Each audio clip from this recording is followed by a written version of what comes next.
What is up, everybody? RandomRandomMan here, aka RRM, bringing you another rapid movie review, aka RMR, and it is for Lisa Frankenstein.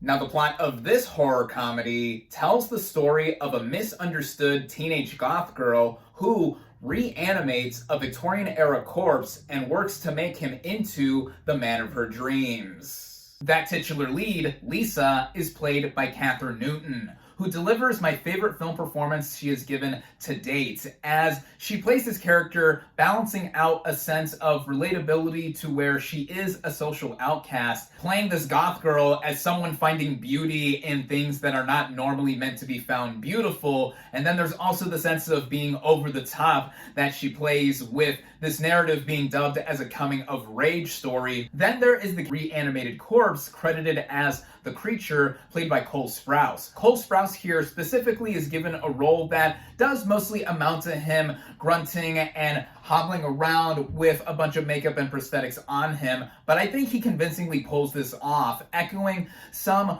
early silent film performances. We also have supporting players here like Lisa Soberano as Taffy, Lisa's stepsister, who steals a lot of the movie whenever she shows up. Between her pretty perky attitude and the lines she has, also some moments between herself and other characters. Joe Trest plays Lisa's dopey dad, much like how he portrays his character on Stranger Things. And then Carla Gugino plays the evil stepmother to Lisa, and with how her character is portrayed, it is evocative of the tone that the movie is setting, which brings me to the writing by Diablo Cody. And here she takes an amalgamation of genres. As I've said, this is a horror comedy with some romantic angles, but also some camp and charm. Now, I think the film does begin bumpily with how it is setting itself up, and I wasn't exactly in tune with what the movie was going for until I went with it. And then once the corpse is reanimated, that is when I feel the movie gets into its groove. It also shows off the stylings of its director, Zelda Williams, who is the daughter of the late great Robin Williams, making her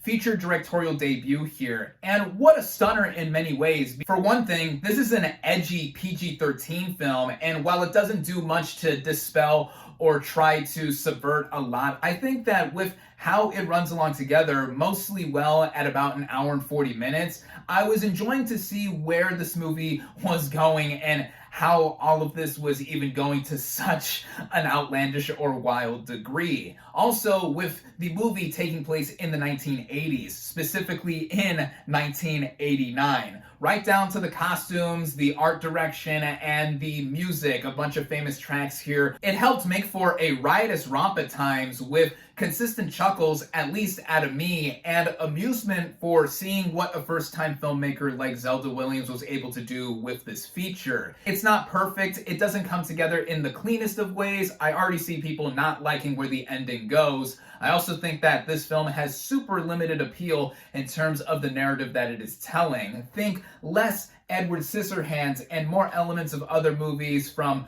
the prior decade in the 1980s with flashier kinds of intentions. But I can see this film, despite its mixed reactions so far, finding an audience later on, much like another film penned by Diablo Cody that has become a cult classic almost a decade and a half after its initial release, Jennifer's Body, with these two films apparently taking place in the same fictional universe. As the first 2024 film I have now seen and reviewed, I can say that I thought it was a good one, and I recommend anyone looking for an off-kilter movie to head out and see this thing in theaters. With that, my final verdict for Lisa Frankenstein is 3.5 out of 5 stars.